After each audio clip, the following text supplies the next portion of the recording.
well, right behind me, and I'm leaving the Boots Off Hostel. Woo! What day are we at today? Are we at day 39? I was going to say 29. I don't want to do those last 10 days again. Whew. After a good breakfast, this morning I had 2 bowls of a mixture of Raisin Bran and cornflakes with whole milk, coffee, and a donut. That was my breakfast. So I got my minerals and vitamins and so on out of the milk and the cereals, carbs, the donut, sugars, of course. So I should be full of beans. I feel full of beans, and I should be. So yes, leaving. Where the hell am I? I can't think of the name of the town in Tennessee. It begins with an H. Oh boy. But anyhow, leaving the Boots Off Hostel. Heading north, 42 miles from here to Damascus. So Damascus is my next port of call. Packing lots of food. I'm told the water gets a little sparser through here, even though we are going to start off by walking a few miles around a lake. But we're going to be high up on a ridge today, so apparently the water gets a little sparser. Anyhow, that's just something to keep in mind as we progress later throughout the day. But right now I've just got my 600 ml electrolyte water bottle loaded, and that's fine. Looks like blue sky today. We're not starting off in the dark because we waited for the breakfast, the continental breakfast at the hostel. So that turned out well.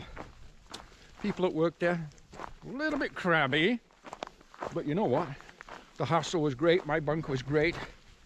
Because of course I was in that like shared cabin that I ended up not sharing with anyone because Stretch had to blast off home. So I hope everything works out for Stretch okay. Anyhow, yeah, so day 39, heading north out of the Boots Hostel here in Tennessee. 42 miles to Damascus. That's where I'm hoping to get a haircut. Look at me. I'm like a hippie. Every time I sit down, it jerks my head back almost. My hair's so long. Thinking, again, still toying with the shoes. These shoes I'm wearing, my Ultra Lone Peak 5.0s, when I get to Damascus, I'll have about 550 miles on them. They feel as though they've still got life in them. They do, I know they do, because of the miles I put on my shoes at home, same shoes. But I'm not sure after that when my next pair would be available to me. So I may have to do that. I have the option of splitting a room at Lady Di's, a 3-bed bed and breakfast room at Lady Di's, which is a bed and breakfast house and hostel in Damascus. And I could do that for $50 a night with Papa Bear and Professor. There's the Fiddler's Inn, I think. Hostel is $40 a night. But then there's also a church Methodist hostel, bare bone hostel, but they have shower, toilet, electricity, refrigerator. And they give you a bunk, but the bunk has nothing on it at all. It doesn't even have a mattress. You use your AirPad and your own sleeping bag and so on. It's only $10 a night. If I was to do that, then the money I'd save on accommodations would go a long way to pay for the actual shoes that I'm thinking of replacing. So I've been a little thrifty if I can. Still not 100% sure if I'm spending 1 or 2 nights there. I was thinking about taking a 0 in Damascus. And what I was thinking of doing is do my first night at the Methodist hostel for $10 and then do a second night at the Fiddler's Inn, which would be a better accommodation hostel for $40. So it would cost me $50 for both nights rather than $100 for both nights. Oh, decisions. Beautiful morning. Just walking down this little country road from the hostel. Take a little look-see. We got the stop signs, and you can see the mountains and the hills in the background. A little bit of early morning traffic, I guess. Not sure what time it is now. It's a little after 7, I think. Pack, well, pretty heavy. I'm only carrying the 600 ml of water, but I'm also carrying pretty much a full food supply, or several days anyhow. So I got more than enough to get to Damascus. Now I see double vertical blaze across the street or the road, so I go that way. There's the sign, camping and cabins, kayak, canoe, SUP, SUP, stand-up paddle, rentals, boots off hostel and campground. Hampton, there I am, that's where I am, Hampton, Tennessee. I was so tempted to say Huntington, but no. I don't even know if there is a Huntington, Tennessee, but we now know there's a Hampton, Tennessee, because that's where we are. Okay. The lake, beautiful park area and beach. Overnight camping prohibited on the lake, or right here at this park, of course. I get it. Picnic tables. Beautiful spot for a picnic. Yeah. Take a little look at that morning lake. Is that beautiful, or is that beautiful? Okay, so I know we walk around the lake. Not exactly sure where the trail goes, but I know it goes to the left as I cross that road and around the lake. And looks like there's a little bit of a trail over here with a little bridge, assuming this is where we're going. Although, usually when there's a park, the trail starts off quite nice, and then we mentioned this yesterday or the day before when we were hiking. You know, at certain trailheads where there's a park area, starts off nice, and then of course you get into the actual trail proper and the ruggedness of the trail. Is that a blaze? Oh no, there's a blaze right there. I see a blaze now on this tree. Okay, you know what? Let's get to it.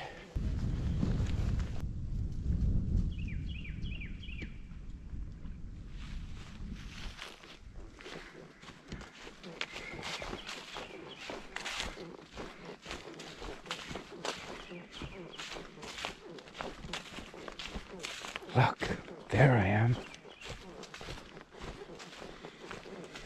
Look at me go now.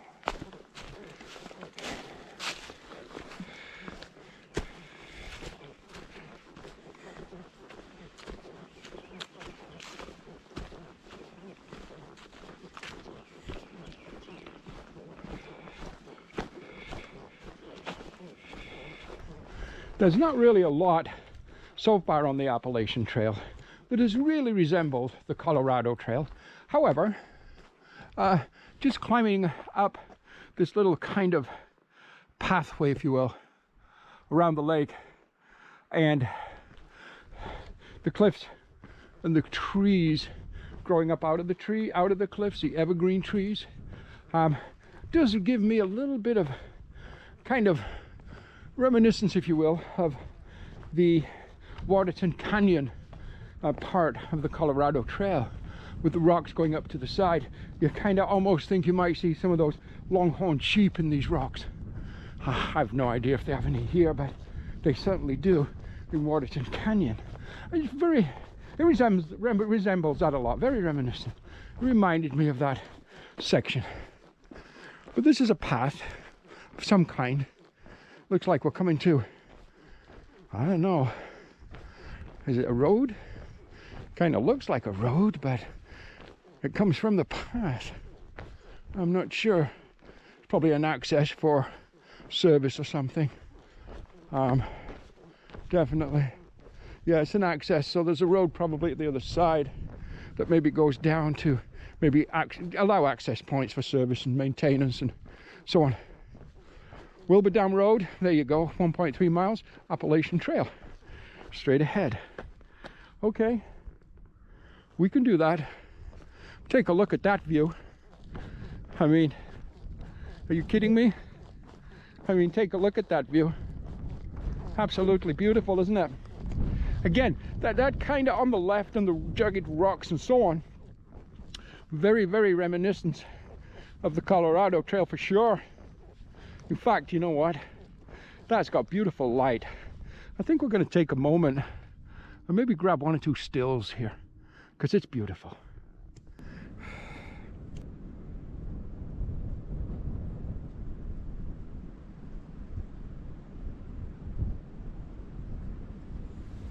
Beautiful little spot right here at the back of the shelter in the sunshine, out of the wind, but in the sun, and the sun's warm, and sheltered by the shelter for my lunch break.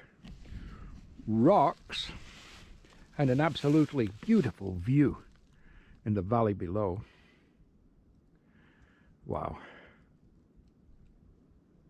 How beautiful is that? The marina down there. The marina down there, yep. The homes, the lakes in the distance, the mountains. What an absolutely beautiful little spot. Let's go take a look at the actual shelter. I just can't recall what it's called right now, but maybe there's a plaque. So this is the actual shelter. And you know what? It's not a bad shelter, isn't that at all? Oh, here we go. Van de Venter. Okay, Van de Venter. So I guess this is the Van de Venter shelter. You'll see the graffiti board. People sign this, and I guess each year they might change it and put a different one. I don't know. Maybe not. But anyhow, this is the people that have been through here. So yeah, there's a logbook. But I really don't sign those.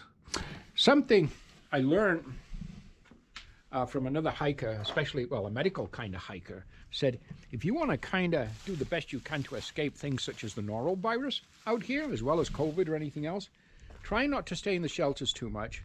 But importantly, don't touch the logbooks, don't touch the pens in the logbooks. These are things that are highly transmissible and can hold on to the norovirus for a long period of time. Norovirus is basically the stomach flu, I guess. Okay, so hey, lunch break is over, and that was fine. I think it's 6 something to the next shelter, which is the Iron Mountain Shelter, which is my first location that I will come to today that I have thought about camping at or spending the night there. So that's fine, and I'm guessing it's around noon right now, so I've got good time. Water's a little sparse today, so my camping area for this evening, or the area I'm going to make home, a lot of that depends on what's available for water. Okay, just take one more look. Isn't that beautiful? Wow. I don't know if you can notice that on those branches of those trees. The little red buds are all coming out, starting to open into leaves. Oh yes, they are. April the 3rd today, by the way, and day 39 in our hike. Okay, let's carry on. Oh, wow. Up and down, up and down, up and down we go. Quite an exciting day. Oh, I think the sun might be on the lens there. Turn it around this side. Quite a good day today so far. I think I'm at about, around 12.5-ish, maybe 13-ish miles in so far. Time-wise, I think it's 1:30, 2 o'clock, maybe 1:30-ish. And about 3.5 to 4 miles to the actual area where I thought I might camp tonight, which would be the Iron Mountain Shelter. But again, as we'd mentioned earlier, that really does depend on water. Today the hike goes well. Haven't seen a lot of people. Of course, Papa Bear and Professor, they're ahead of me. There's a couple of other guys that I keep seeing. In fact, they're just ahead of me. I can see them right there. They just passed me while I was taking a break. Well, I was making adjustments to my pack. Something was rattling around in there. Those guys are just ahead of me, and I've been the first time I saw those guys was way back at Hikers, Happy Hikers, Hot Springs. And since then, I've run into them a couple of times. I also saw them at the Mountain Harbor hostel. Anyhow, they told me, they asked me where we stayed last night, or where I stayed last night, and I said Boots Off Hostel, and they said, oh my goodness, our friend went in there to get Bucker's 3 bunks. I said, and they were really, really rude people. They ended up throwing him off the property. Like I'd mentioned earlier, the staff was not the friendliest at all. In fact, they were just downright rude at the Boots Off Hostel. I can't believe how they were kind of shouting at people and short. Really, really rude. I mean, I don't mean just a little bit. which is downright bad for business, as though they'd been sentenced to a life imprisonment or something. And they don't own it, because I was chatting with one of the guys about a truck, and he said, oh, that belongs to the owner. So the owner needs to get it together and get the stuff changed out of there, because they're not doing him any favors. And those 3 bunks at $30 a night, there's $90, plus on an average I think a guy spends about $10 to $15, so I say another $30 in sales out of the store. So right there, that's that one instance I know of a business, that owner lost $130 in business revenue simply because of rude staff. Anyhow, I'm not here to judge people's jobs or how they do. I'm really giving you a heads up, really, about Boots Off Hostel. I mean, I didn't have a problem particularly, although, as I say, they were very rude to me too, but I just ignore them. You know, I really just couldn't care less, but some people were really offended and upset. In fact, one of the guys I stayed with, or that stayed with us in this little group, is Papa Bear. He mentioned to me when he saw me having a lunch break that he was totally and completely disappointed with Boots Off Hostel and what they offered for the price and how rude the staff were. He said he couldn't believe it either. So it's not just me, everybody is talking about it, unfortunately. The trail this afternoon, it's sunny. That wind is cold. I mean, in the sunshine's got power to it, but the wind is just bitterly cold still. And I think the weather report says tonight it's going to about 30 degrees Fahrenheit. But I don't think there's any precipitation yet. Today's Sunday. I think the precipitation in the form of rain or possibly wet snow comes on Tuesday afternoon. Or I believe that's what the forecast calls for. Yeah.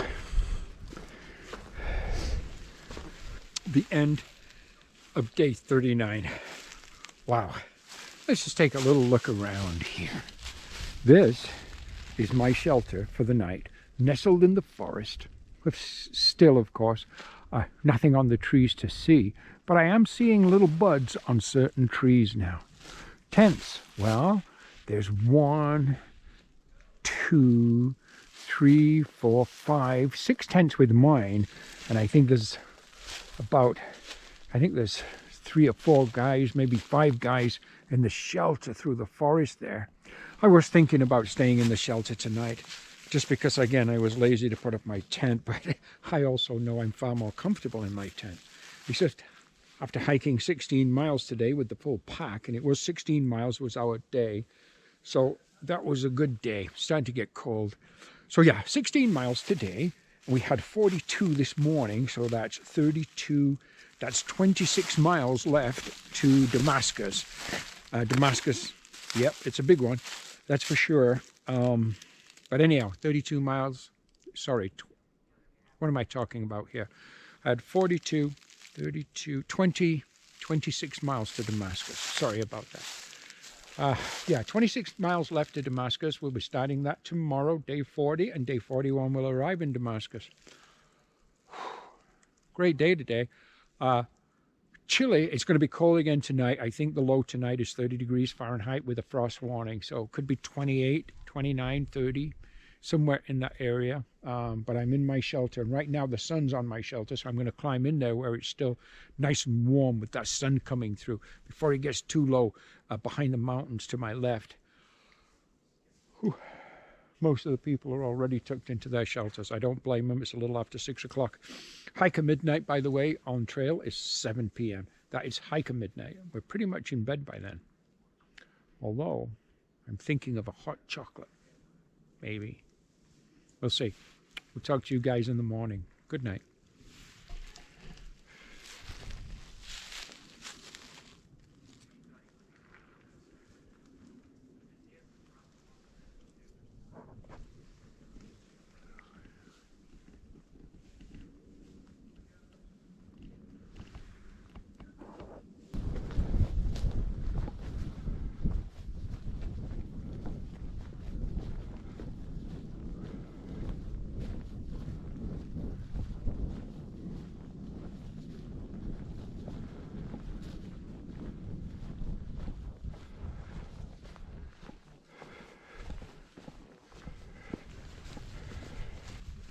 Good morning, everybody.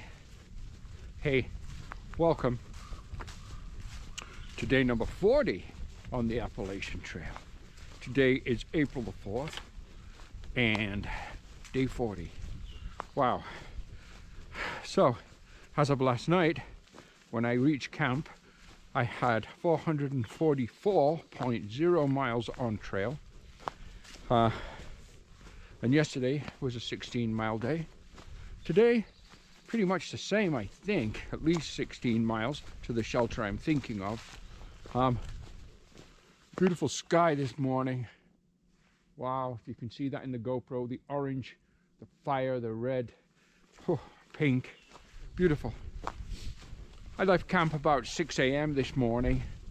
I've been getting up, setting a morning alarm in my tent for about 4:30 and having my coffee and my oatmeal on a morning, and then packing up my gear.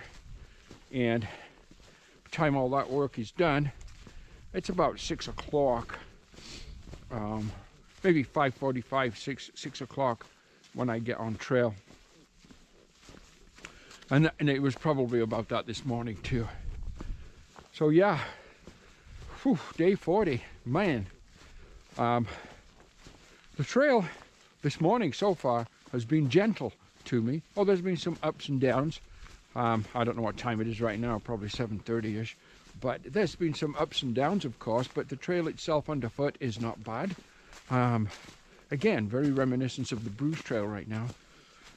As we push towards Virginia, and right now we are about, well, when I left camp this morning, we were 26 miles to Virginia, or sorry, to Damascus, which is pretty much the Virginia line right there. Still debating about the shoes, whether I get shoes in Damascus or not. I have checked out other options, Amazon.com, and of course I can have those shipped to a location further north. It's just a little tricky, just because I'm just not familiar with that as far as, you know, where I'm going to be. But I noticed in, I think it's called Parisburg, Virginia, which is at around 726 miles. So, you know, significantly further north than where we are right now. But that might be a good spot to have a pair of shoes sent to if I purchase from Amazon.com and don't replace my shoes in Damascus. I will be in Damascus tomorrow. In Parisburg, there is a hostel. I think it's called Angel's Rest. Obviously, I can't book a date to stay there right now. It's just way too far. But I'm thinking of contacting them and asking them if I can indeed have an Amazon package mailed to them, which they hold for, of course, Jasper, the northbound thru hiker.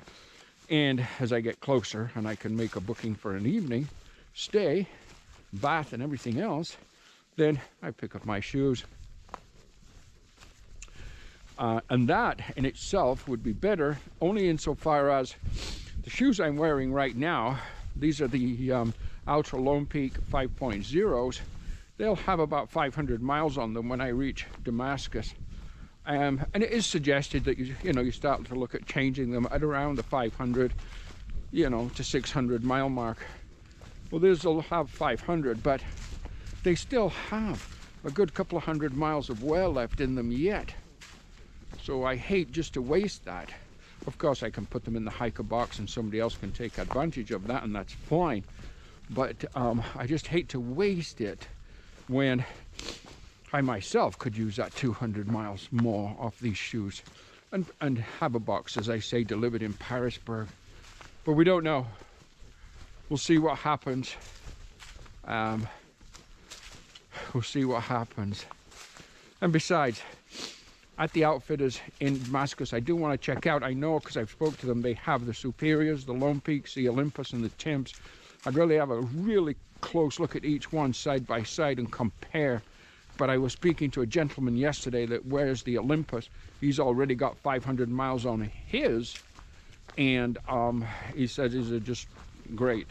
I loves them, and they're still good for a lot more miles yet because they're a little more body to them and more sole to them. They use the Vibram sole, more cushioning, which is nice on the rocks. More expensive too, probably about $50–60 more than say the Lone Peaks, but $40 maybe more, but possibly well worth it if you get the extra duration and comfort out of them. So yeah, let's take a look at the trail this morning. Still a little bit dark out, but I think you could see okay. And I just broke the wind muff system on my GoPro, so I've got to try to replace that, but at certain times then we will be getting some wind noise until I do replace it. Okay.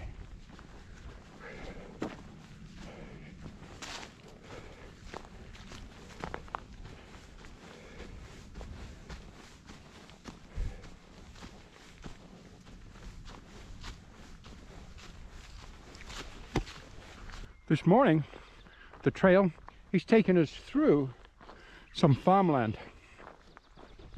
The trail right ahead of me, on the post to the left, you can see a blaze, and on the side of the barn is the actual Appalachian Trail symbol.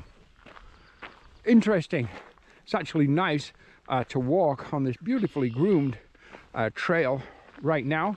This little section, there was a sign back there when you came through the gate, and this little section is half a mile long. I'm not sure what kind of farming goes on here. I haven't actually seen any signs of farm animals or anything, but obviously they have a barn, so maybe cows, I don't know. Really, really interesting. Yeah.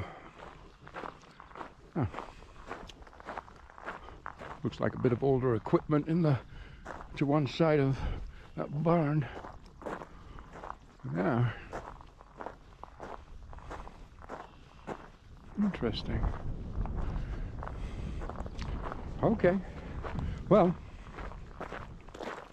let's keep heading down the trail. Mountains, rolling hills in the distance. Beautiful morning so far. Just gorgeous. Just take a look behind me. Isn't that pretty? Oh yeah. Very pretty. Oh, I think there's a hiker up ahead. Looks like sat on a big stone, maybe taking a break. Which of course, we all do that. Okay, moving on.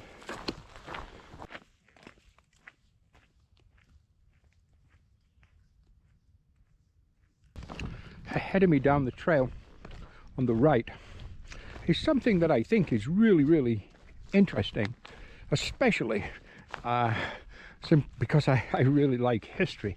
But the shelter to the right, the one in the distance there, just to the right of the trail, I believe that is the oldest shelter on the Appalachian Trail. Now, at this time there's no water here. They say use this particular shelter only in an emergency, but apparently this particular shelter was built in 1934. So it was the first, or not the first, sorry, the oldest shelter on the Appalachian Trail. Let's go take a little peek at what it looks like. It's small. It's got lots of kind of cracks and openings for the wind to come through. But you know what? It's got a fire pit. Although I don't particularly think people are using it that much, although maybe they are. Look, yeah, definitely. There's fire going on, or has signs of fires. There's the actual board, maybe two people side by side, two hikers. Let's take a little look around. Wow. Yeah, so there you go. 1934, the shelter was built. Interesting, or what? I would say it is. I would say it is. My shelter or the next shelter, is only about 1.5 miles away from here. So I guess maybe that at some point was built to replace this one. I don't know. I don't know the total story, but anyhow, we're going to head to the next shelter, and there's water.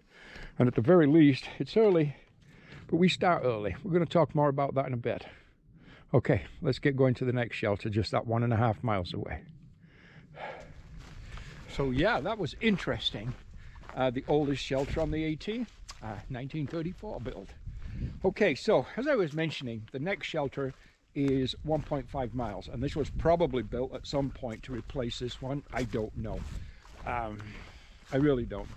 Anyhow, having said that, that's going to give us, when I get to that next shelter, 16 miles today.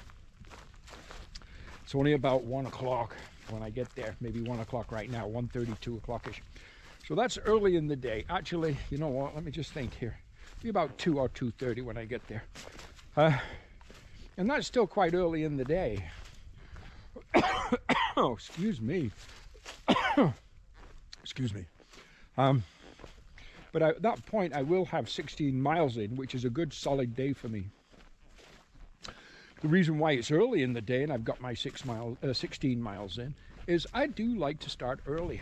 Like under normal circumstances, when I'm in my tent, I set an alarm for around 4:30 in the morning, and it goes off. I jump up, deflate my AirPod. Oh boy, something's bothering my throat. I deflate my AirPod. I get my coffee water going and my oatmeal water going. I pack up my sleeping bag liner, my AirPod, have my coffee, my oatmeal, brush my teeth, get myself kind of ready there in those kind of bathroom regards, and then pack up my gear, my tent, and I hit the trail. So like this morning, I would be on the trail, around 5:30, 5:45, I'm on the trail in the mornings. Of course, I'm using my headlamp because it's dark for the first hour or 2 hours, whatever. Oh boy. And that is one of the ways that I log my miles. That's why I do like the slightly warmer mornings. This morning wasn't bad at all. It was above freezing. Even though they forecasted last night to go below freezing, I don't think it did. It was quite mild this morning, I thought. I guess about 34, 36 degrees Fahrenheit. Oh, you notice the difference. So that is how by, say, 2 o'clock or 3 o'clock in the afternoon, I can have my daily miles done, which is fine for me because I do enjoy then getting to camp early. I start early.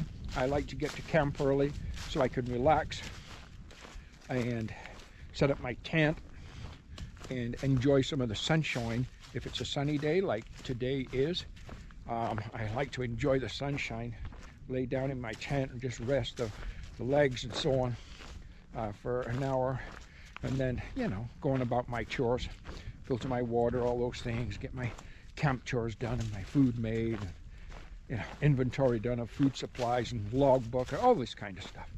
Everything we do every day at camp. And then, of course, probably by about 7-ish, 7:30-ish, I'm in bed, in my bunk, heading off to sleep. That's what we call hike of midnight, is around 7 p.m., 7:30. And yeah, before you know it, the alarm goes off, it's 4:30, and we do it all over again. And at 16 miles a day, like for yesterday was 16, today will be 16, that will leave me 10 miles in the morning into Damascus. And again, starting early, getting up at 4:30, I'll be in Damascus by 11 a.m. Those 10 miles will be done. What I was thinking today, there's not much water on this section of trail. And right now I'm just about out, but there is advertised, or they are saying that there's water at this shelter we're going to get to next, a mile and a half or so down the trail. So I will get water there, and I will make something warm to eat and coffee, maybe a ramen noodle with some potato or something like that, because I do need that fuel right now, whether I stay there or not. Kind of a late lunch, I guess. Early dinner, late lunch, whatever. And I'll decide after I've had a rest if I want to carry on another couple more miles, which would give me a couple of less miles to do tomorrow. See if I can find a nice little wild camp spot. I would be carrying my water, camp water, with me at that point, so my pack would be heavier. But another mile or two would be okay. And again, all it means is if I did 2 more miles after that shelter, it means I would probably get to Damascus tomorrow morning at, say, 10 o'clock rather than 11 o'clock. So it's not a major issue. I'm still not sure what I'm doing in Damascus time-wise, but I'm looking at tomorrow when I get to Damascus, going to the church hostel, checking in, taking my shower, maybe then trying to find a barber, get a haircut, probably some town food, lunch in a restaurant, check out the shoes at the outdoor outfitters, and my resupply, and then just relax, I guess. I was thinking of taking a zero the very next day and then checking into a little better kind of hostel. The church hostel is only $10, but the limited services. But we'll see. I just don't know. I may just take off the next morning, heading north, and just do a Nero at that point. But we'll see. Okay, we're coming to a little road here. Not a major road, just a little road. Let's have a look as the trail descends down the side of this one mountain, and then looks like we go straight across, because I do see an Appalachian Trail blaze at the other side. Looks like there's, oh, you know what? It looks like there's trail magic right here. There's water, there's cans of pop, right there, trail magic. Let's see, let me just put my poles here. The water I'm interested in, but the cans of pop are full. The water is full, it's sealed. I am not particularly a pop drinker, although I might take one with me for tonight. You know what? I think I'm going to just fill my electrolyte bottle, and I might take a can of Coke with me. I very rarely would do that. I'm just not a pop drinker.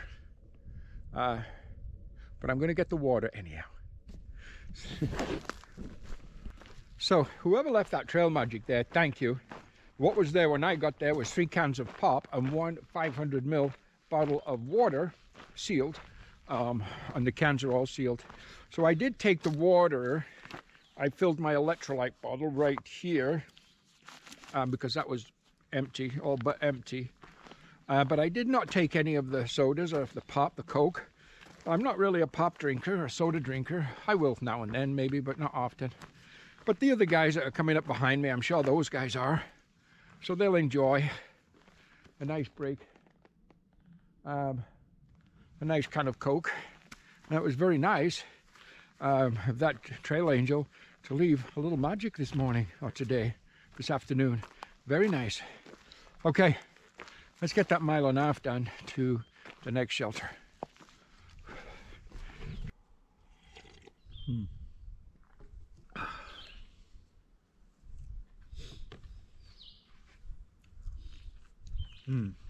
It's good. I'm exactly 16 miles in for the day. We reached the shelter, which is the 16-mile shelter, and the last one between, I think it's the last one between here and Damascus. So my choices are this. I can now stay here for the night, which is fine. I got lots of water, I'm comfortable, food, everything's good. And that leaves me 10 miles tomorrow to Damascus. Or I can keep going down trail a few more miles. I've noticed on the Far Out Good Hooks app map, at 4.9 miles from here, there is an area of tenting and hammocking and so on. So that's 5 miles. That might be more than I've got in me now. That would give me a 21-mile day. But quite possibly, and most oftenly, and I'm pretty sure definitely, I'll find something in between there if I choose to, at say the 1 mile or 2 mile or 3 mile marker. Nice little spot for a wild camp, no problem. I'm going to pack out my water from here, so my pack will be heavier, which will slow me down, but I'll have my water for dinner, I'll have my water for breakfast, and the more I go this way today, the less I have to go in the morning into Damascus. Perfect. I'm going to finish this food because it really is what I needed just to kind of get me going. As I'd mentioned earlier, I start early on the morning, and I do eat well, don't get me wrong, but you burn a phenomenal amount of calories going up and down these mountains with a full pack on your back. Going to finish lunch. Talk to you soon. Camp. Well, I found a really nice little wild camp spot, just enough space for one tent, maybe two, with a fire ring. I did have a little bit of fire earlier and burnt a little bit of garbage and stuff. Had my dinner. It's about 6:30 right now. Just finished my log. So today was 19.5 miles, around 32 kilometers, if you measure in kilometers. And I have a total now of 470 miles on trail. So yeah, that was pretty special. Tomorrow, it's a short hop into Damascus. It's 6.7 miles down the road. There, I'll be doing a resupply. It looks like it's quite a large resupply. On a sheet I've got, it looks like it's about 75 miles to Atkins, which is the next kind of town, I guess, north of Damascus. But that sheet is back from 2012, and there's all kinds of other options now, such as hostels. A lot of the hostels, most hostels, in fact all the hostels I've seen, offer some kind of resupply options as far as certain things you can buy, mashed potatoes and, you know, instant mashed potatoes and bars and ramen noodles and spam and chicken and this kind of thing. So most of them have pretty much, oh, excuse me, I've got hiccups. I just finished dinner, excuse me. Most of them have pretty much everything you need. So I got to check my notes, or check the GutX or Far Out app before I go to sleep, so I know exactly what I have to get tomorrow as far as quantities are concerned. But yeah, today was pretty good. The end of day 40. I think tomorrow, yep, day 41, we arrive at Damascus. I think I am taking just a Nero, not a zero. So I'll be Neroing in 6.7 miles. I'll be getting all my chores done, spending the night at the church hostel, I believe, for $10. And then the next morning, which would be Wednesday morning, I'll be blasting off north. We are going to get some rain tomorrow. The rain's supposed to come in sometimes early afternoon. I'll be there long before that. And it's supposed to peter out sometimes over the night. So I think Wednesday morning will be fine for me. No problems. Yeah, there you go. So tomorrow morning early, I might not see this in the dark because it will be dark, but I cross into the state of Virginia from Tennessee. I think it's just about a mile or 2 miles from where I'm camping right now. So I may or I may not see that sign. But I know in Damascus, we are in Virginia. We're going to be in Virginia for the next 500 and some miles. It's the largest of all states. So far we've done Georgia, North Carolina, and we've completed Tennessee. Well, we will have completed Tennessee when we get that mile or so done in the morning to that Virginia line sign. You know what? Everything's going just fine. I feel good. Again, ready for another bath, but I feel good and everything's okay. I'm enjoying the hike. It's a challenge, no doubt about that, but right now we're into some easier sections. That makes life just that much more interesting, that much easier. I can film a little more and I can get a few more miles each day. That really helps us. Right now, our overall average is 11.5 miles per day. That includes, as I mentioned before, all the zeros and Neros or anything like that when you're stuck for weather, whatever it might be. That includes that time. So the overall average, 11.5 miles. Is that great? No. Is it terrible? No, not really. But we do need to bump it up a little bit. I'll be happy once we get it into the 12s. And we will, especially through Virginia. By the end of the Virginia, I'm hoping to be overall average into the 13s. Because once we get into Pennsylvania, I think it'll slow down a little bit from there too. We'll see what happens. Talk to you in the morning. Good night.